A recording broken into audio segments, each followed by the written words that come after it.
Hello everyone, it's time for a Good Week Israel, where we bring you the most positive highlights from this week at ILTV. Get ready to smile, because coming up, from the screen to the skin, the Israeli invention revolutionising Photoshop and special effects.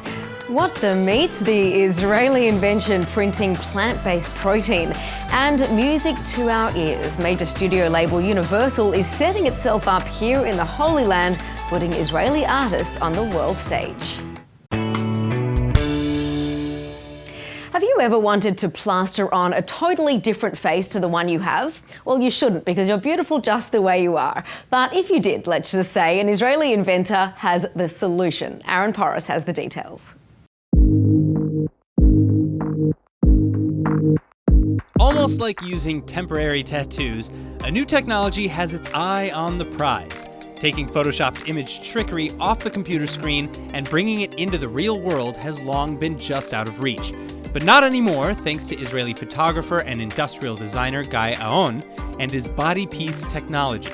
Combining modern hydroprinting and ancient Japanese sumi nagashi marbling techniques, body piece allows you to place images onto just about anything, including, as the name implies, directly onto your skin. This means big changes are on the horizon in the world of body art, movie makeup, fashion, and more. For example, if you want to extend a particular garment you're wearing, these non-toxic ink pictures will do the trick. Or for covering scar tissue, the technology can place realistic skins over prosthetic limbs, and even for printing nipples, a common need for people who suffer mastectomies, especially as the ink is elastic and moves with your body.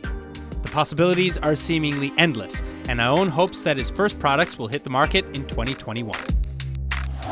Now, if you were ever wondering how Jerusalem dealt with the tremendous destruction wrought upon her by the Babylonian army in the 6th century BCE, well, a double stamp impression on a bulla and a seal made of reused pottery shards may provide an answer to your question. Here's more. I'm standing at Givati parking lot excavations, where the Israeli Antiquity Authority and Tel Aviv University are conducting archaeological excavations for many years. It's part of the City of David National Park in Jerusalem. The two items that I'm holding in my hand, a bulla and a seal, are a major contribution to our understanding of the nature of Jerusalem during the Persian period, time of the returnees to Jerusalem following the destruction. From a biblical account, we know that Jerusalem was completely destroyed at 586 BCE, and then when it was resettled, a wall was built around the city. But in the last 20 years, archaeologists and biblical scholars are debating what exactly was the nature of Jerusalem in those days. And the archaeological finds that are so scarce led most of the scholars to think that Jerusalem was not an important city, was very small and scarcely inhabited.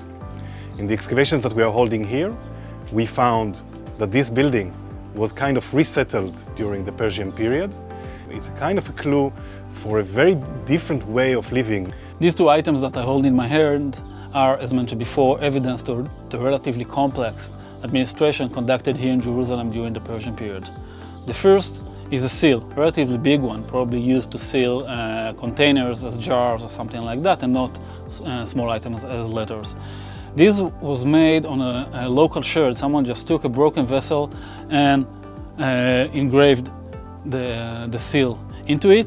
This is a pseudo-epigraphic seal. Means it contains symbols that looks like letters but are not actually. The second item is slightly more complex. This is a double seal, meaning it had two stamps on it. Again, it's relatively big, meaning it was used to seal probably a jar or another container.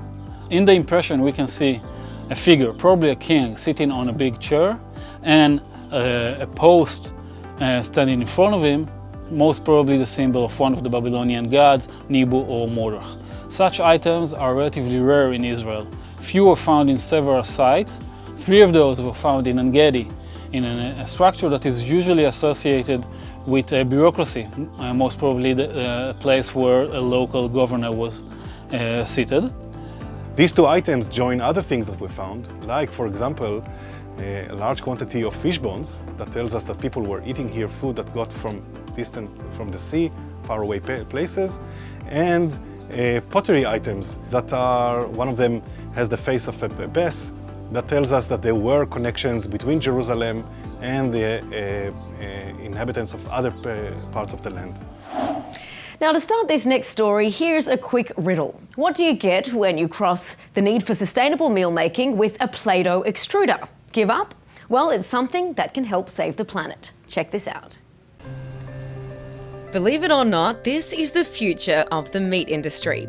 In just an hour, this printer by Redefine Meat can build you about 6.5 kilos or 13 pounds of fake meat. The idea is to replace a cow. So each of our machines produce in a day exactly like a cow, up to 250 kilos in a single day. And not just faux ground beef, as with other alternative meat products. As far as we know, there is an amazing industry of alternative meat that is focused on mince meat. And actually, the meat industry is driven by the whole muscle cuts. Our technology can create whole muscle cuts, just as a cow can produce that, in a much more efficient way, with a lower cost, and of course, it's much better for the environment. So we're introducing a new category. We can do the entire cow, not only one part of the cow that is actually side stream.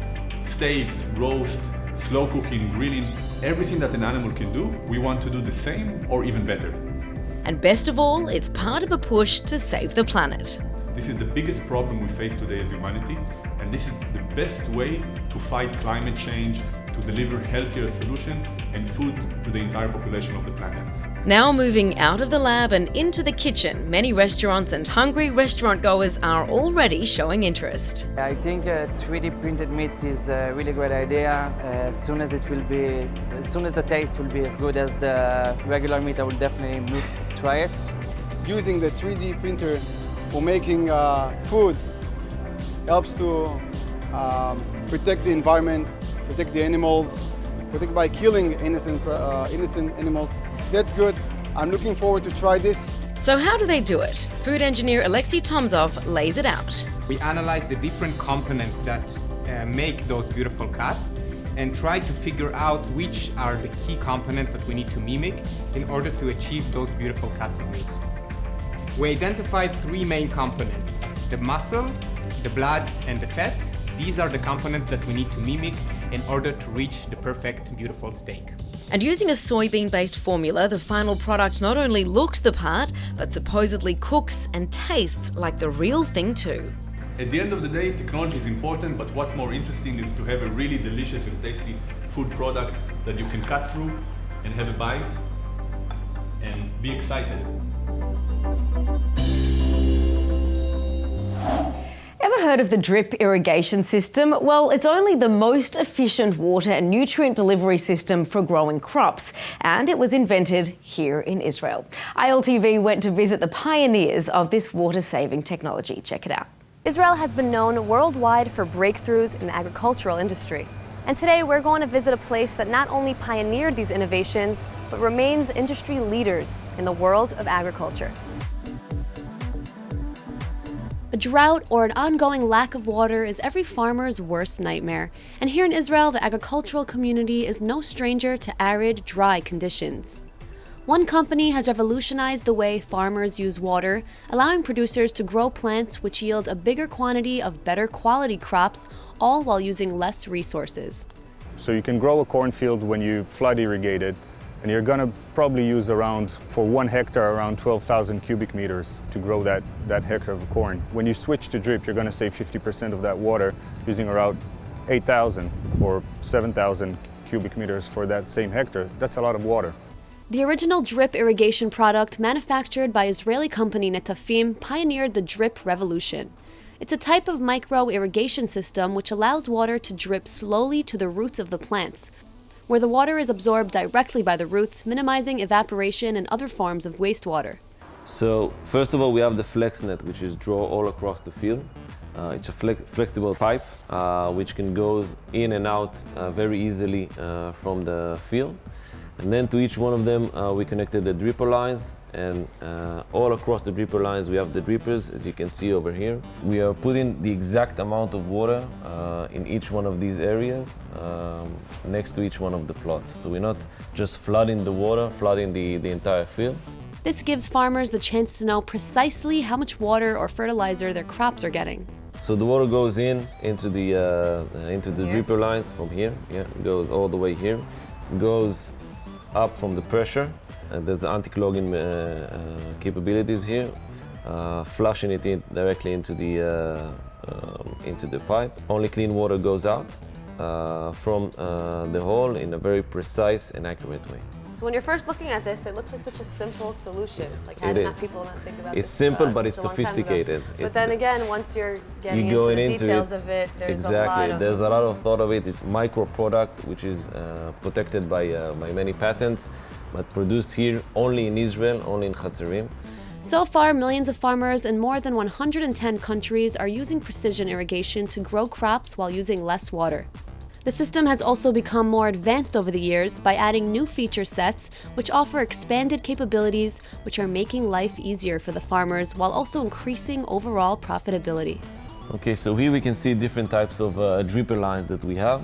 We have, for example, the thin line, which is more of a single season or 2 seasons that you can use. After 1 season, you draw it out, recycle it, and then in the next season put down. You see it's very thin. And then the more thick ones, which can stay 5 or up to 10 years, it's much more rigid, much more tough. What if a farm is more slanted and it's very steep? Okay. A lot of the water would rush down the pipe. Is that also controlled? Of course. We have what we call a pressure compensated drippers. We able to manage the pressure to be equal and even all across the pipe of the hill, and we are making sure that each one of the drippers is putting the exact same amount of water all across the pipe. Netafim is home to a research and development center and a few different greenhouses, from simple ones to advanced glasshouses. Their wide range of products and solutions cater to growers of all sizes, from small to large-scale agricultural producers. So here we see different types of application for our products. For example, here, this is based on gravity, no electricity. Water goes up and then goes down by gravity into these pipes and then irrigated. That's, I would say, simplest example of the drip. And then from here, we're moving into the more sophisticated ones. Netafim's high-end greenhouse solutions are based on hydroponics, the process by which crops are grown without using any soil. This is the disinfection tank, so everything here is in a closed loop, okay?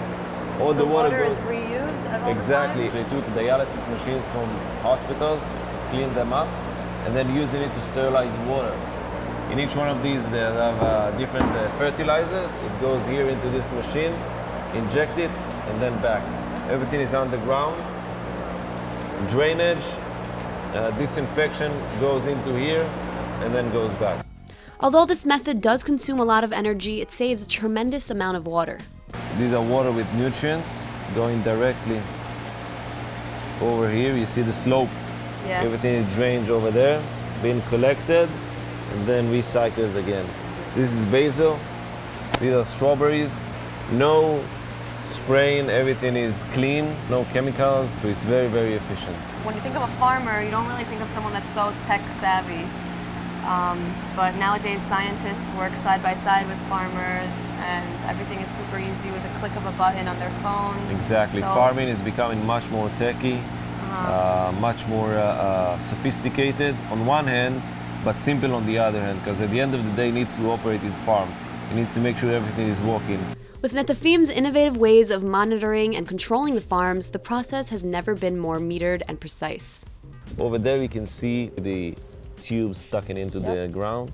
These are the sensors which can sense the moisture and the temperature of the ground, transmitting, connected to this machine, to this RTU, and then transmitting everything here to the main control unit.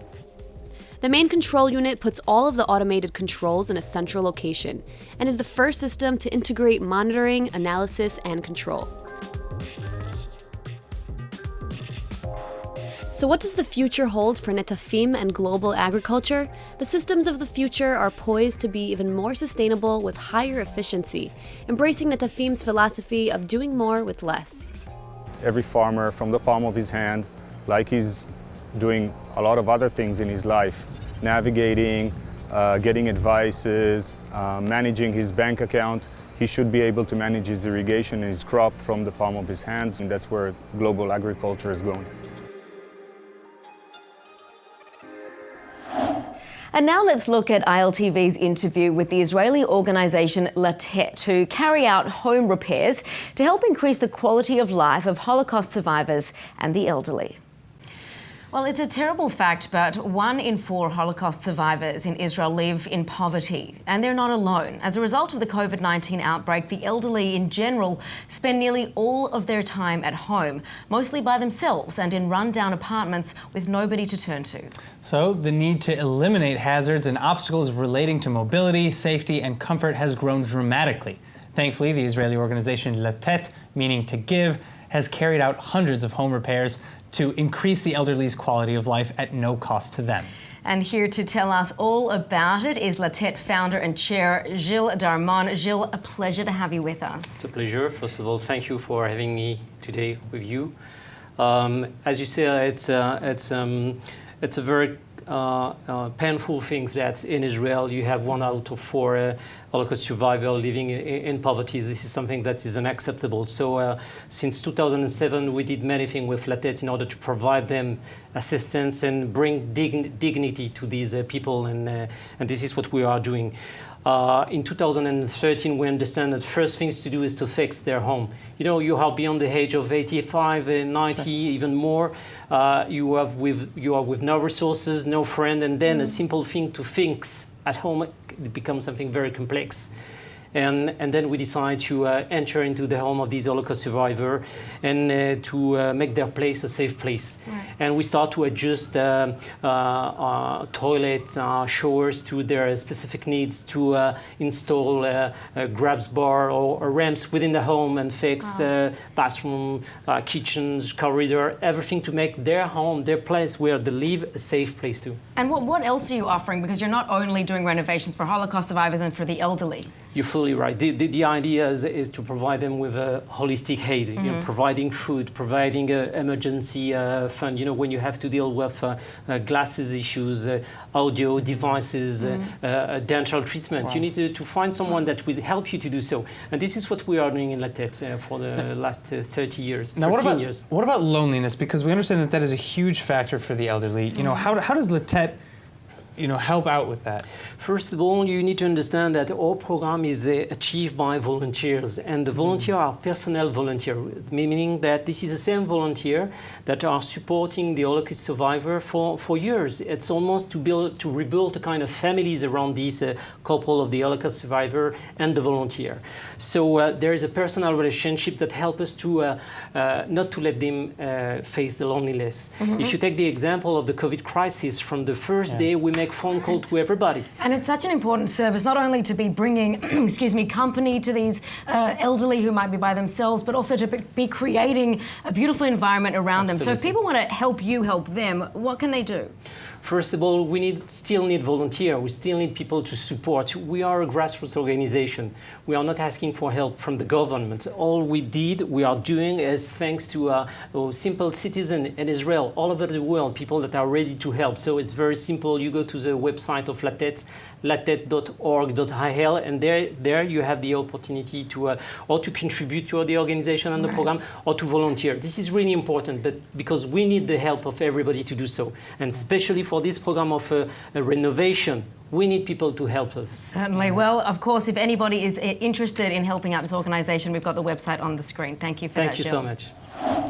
A major studio label, Universal, is setting itself up here in Israel, putting Israeli artists on the world stage. And Emmanuel Kadosh tells us all about it.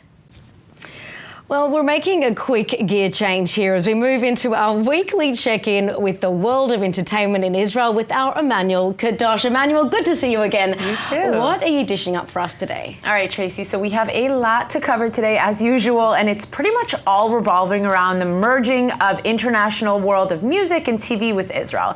So I'll start off with the major music label Universal Music branching over to the Middle East and becoming the first major label to open its doors in Israel. Exciting. I know. It's focusing on giving local artists in Israel the platform and opportunity to reach worldwide audiences. Well, it's about time, I'd say. We've already seen so many Israeli artists closing deals with international labels like Noah Kirill, who sings Pouch. תשמור על הידיים, אתה קצת מתבלבל, תודה על העניין ולכל מי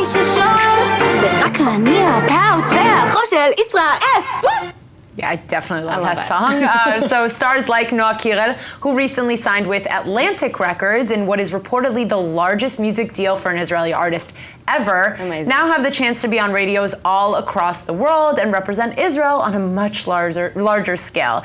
Basically, now with Universal opening its doors here in the country, they are looking to, quote, identify, sign, and develop the best domestic artist talent, which is super exciting for aspiring artists that would never have thought that they would even get the chance to get into the door of a major music label like this. Totally, and I also read that the Israeli duo Static and Ben El also signed to a major music label a few months back. Right, that is true. Static and Ben El signed with Capitol Records in a groundbreaking deal as well, which apparently consists of producing 7 albums in the next 10 years. But it's funny that you mentioned them because recently Static, Ben El, and Nasreen Kadri all joined together in a video that celebrates the LGBTQ community and the Gay Pride Parade, which unfortunately isn't happening this year due to coronavirus. It's such a shame that they had to cancel the parade, but it's not going to stop us, of course, is it, Emmanuel, from listening to their song. Let's hear some of it. יש מקום לכל אחד It's time for lovey-dovey רק שלא תגמור לבד I wanna go and party איזה לילה מיוחד I wanna feel your body אתה תהנה מיד Love is a very big deal מאוד גדול בטח שהערב מתחיל Such a good video and an amazing collaboration showing just how important it is to come together because it generates something special like that. Definitely. So what's even more special about the song, the music video, and the collab in general is that the song is performed in Hebrew, English, and Arabic, and Kadri is actually a Muslim convert to Judaism who sings in both Hebrew and Arabic. Totally. Such a beautiful and meaningful tribute to the LGBTQ community. So what else do you have for us in the world of entertainment? So changing it up a bit from the music scene, we're moving into the TV world, a new Israeli TV series called Tiran, which tells the story of a young Mossad operative that is on a mission to hack into and ultimately disable an Iranian nuclear reactor in order for the IDF to carry out an airstrike. The whole thing sounds amazing. Apple TV Plus actually purchased the rights to the 7-part series and is set to co-produce its international streaming. Now, I really want to see this. I know. It sounds like the perfect show to be especially offered to international audiences after we saw the massive success of other Israeli-inspired shows like Fauda. So when does it air? So the show premiered exactly 1 week ago. So if I were you, I would finish this show and then head to watching it. Well, if anyone has an Apple TV to give me, I'll be there with bells on. I'm so excited. Thank you for the update, Emmanuel. Of course. That is all for today's Good Week Israel. Hope we've helped you start your week off with a smile. I'm Tracy Alexander and see you next week.